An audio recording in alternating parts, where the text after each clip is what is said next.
তুমি? তোমার দুষ্টুমির ভাব যাচ্ছে না, তাই না? আরে এটা খোলো। দেখো, তোমার সবসময় দুষ্টুমি কিন্তু আমার ভালো লাগে না। সকালে একবার তুমি আমার সাথে এরকম দুষ্টুমি করছো। এটা খোলো তাড়াতাড়ি, আমার গরম লাগতেছে। আর দেখো, তুমি তো বারবার রোমান্টিক হয়ে যাবে না, বলে দিলাম। তোমার সাহেব যদি জানতে পারে যে আমি তোমার সাথে কোন রকম কোন সম্পর্কে জড়িয়েছি, তাহলে কিন্তু খুব খারাপ হয়ে যাবে। এটা খোলো বলতেছি। উফ। আরে এটা খোলো তো। জানো আমার হাতে ব্যথা ব্যথা পাইছে, না হাত ইয়ে করতে পারতেছি না। উফ। তুমি যা করো না মাঝে মাঝে। আরে ম্যাম সাহেব, আপনি কি বলতেছেন? এসব কিছুই না। আরে তুমি কি বলতেছো মেম সাহেব? তোমাকে না বলছি তুমি আমার নাম ধরে ডাক। আপনি আমার ম্যাম সাহেব, আপনাকে তো আমি ম্যাম সাহেবই বলবো। আপনি আমার সাহেব কি বলো তুমি এসব? তুমি কি ভুলে গেছো আমাদের সম্পর্কের কথা? না। আর আমি তোমাকে বলছি না তুমি আমাকে নাম ধরে ডাকবা? না না, আমাদের মাঝে কোনো সম্পর্ক ছিল না। আমি গ্রামে যাবো ম্যাম সাহেব। এই তুমি কি কোনো কারণে ভয় পাচ্ছ? না না, বলে হচ্ছি না। আমি তুমি গ্রামে যাবা কেন? আমি চাকরি ছেড়ে দেবো। না না না, শোনো, তোমাকে আমি আগেও বলেছি এখনো বলতেছি, তোমার সাহেবকে আমি শুধু সম্পত্তির লোভে বিয়ে করেছি। নাহলে ওর সাথে সংসার করার কোনো ইচ্ছা আমার নাই। আমি তো তোমাকে ভালোবাসি।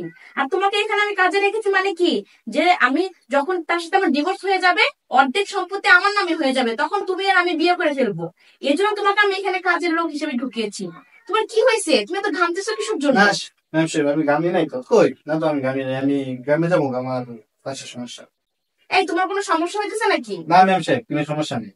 না ম্যাম সাহেব, স্যার তো অনেক ভালো মানুষ। আমরা এই কাজগুলা স্যারের সাথে ঠিক করে স্যারকে ঠকানো ঠিক না। আমি গ্রামে যাচ্ছি। এই দাঁড়াও, কি তুমি গ্রামে চলে যাচ্ছ? ম্যাম সাহেব, আমি গ্রামের বাসে চলে যেতেছি। দাঁড়াও, কোথাও সাহেব, আপনি দাঁড়াও। এই চলতেছে তোমাদের মধ্যে না? শোনো তুমি, হ্যাঁ, তুমি আমি সব শুনছি। তুমি এখানে কি আমি কখন সব আসছো? শুনছি। আমি আসছি, ভাবলাম যে তোমাকে আমি সারপ্রাইজ দিব। আর তুমি এটা কি করলা? কি করতেছো তুমি এইসব? হ্যাঁ, আরে তুমি এতক্ষণ যা শুনছো সব ভুলভাল শুনছো। আমি নিজের চোখে যা দেখছি, যা নিজের কানে শুনছি, সব ভুল। হ্যাঁ, তুমি আমাকে বিয়ে করতে চাও নাই, তুমি আমার সম্পত্তি দেখে বিয়ে করতে চাইছো। এগুলো তোমার মনে ছিল? এগুলো যদি জানতাম, আজকে তোমার জন্য আমি ডায়মন্ডের একটা নাকফুল আনছি। জীবনও আমি এটা আনলাম না। দাঁড়াও। আর তুই, তোকে আমি গ্রাম থেকে তুলে আনছি, ছোট ভাই মনে করছিস যে সাহেব, আপন। ওর ভুল হয়ে গেছে। তুই আমার সাথে এই প্রতারণা সাহেব, আমাকে করতেছ। ক্ষমা করে দিন। হ্যাঁ, তোর কোনো ক্ষমা নাই।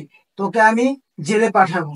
আর তুমি, এই ফোনের মধ্যে সব ভিডিও অডিও রেকর্ডিং আছে। তুমি কি আমাকে করছো না করছো? মাফ করে দাও, আমার ভুল তুমি হয়ে আমার গেছে। সম্পত্তির এক কোনাও তুমি পাবা না। আমি এখনই তোমার মাকে ফোন দিতেছি।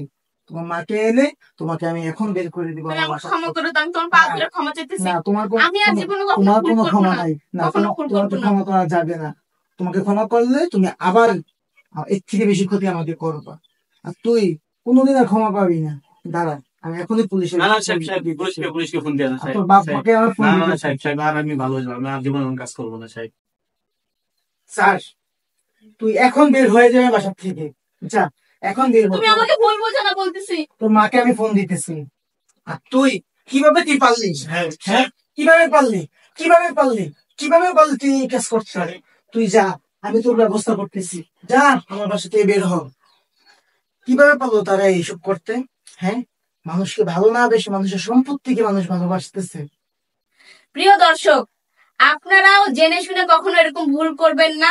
ভুল পথে পা বাড়াবেন না। নিজের সুখের সংসারটাকে ভেঙে চুরে দিবেন না। যতই কষ্ট হোক না কেন, কখনো লোভ মনের মধ্যে পোষণ করবেন না। আর এই ভিডিওটা আপনাদের সতর্ক করার উদ্দেশ্যে বানানো। সবাই বেশি বেশি করে শেয়ার করবেন, আর লাইক কমেন্ট করবেন। ভালো থাকবেন, সুস্থ থাকবেন।